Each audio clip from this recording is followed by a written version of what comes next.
আপোনাৰ লাজ নালাগেনে হে যোৱা মাহৰ বাকী নেমাৰি এতিয়া আকৌ বাকী খুজিব আহিছে এনে দিব পাৰিলো হয় অ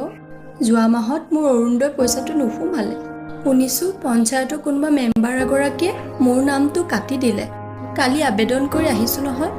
এইবাৰ যেনে তেনে কৰি মোৰ বাকীকেইটা দিয়াচোন শুনক এই আপোনাৰ অৰুণোদয় টকাৰে যে মোৰ দোকানখন নচলে দেই কিয় আপুনি হাজিৰা কৰিব নোৱাৰে লাজ লাগে নহয় জানো কিন্তু বোলে বাকী খুজিব লাজ নালাগে নীলাজৰ দৰে বাকী খুজিব আহি গৈছে নে কি কয় এইফালে আপোনাৰ ল'ৰাটো থকা নাই সি হ'বলৈ এতিয়া গাখীৰ খোৱা পোৱালি বুলি ভাবিছে তাক আপুনি হাজিৰ কৰিবলৈ পঠাওক আনক বাকী মাৰক তাৰপিছত আপুনি আকৌ দ্বিতীয়বাৰ বাকী খুজি লৈ যাওক সি চৰকাৰী পৰীক্ষাবোৰো দি আছে অ শুনিছোঁ সি এইবাৰ পৰীক্ষাতে পাছ কৰি থৈছে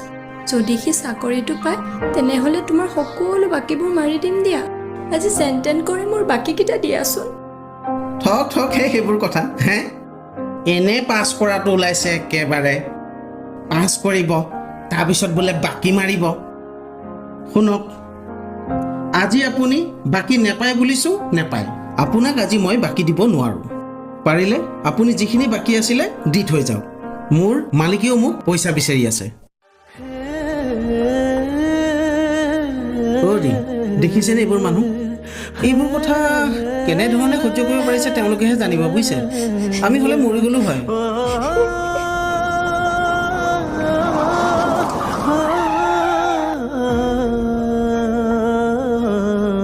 তাৰপিছত মই লগে লগে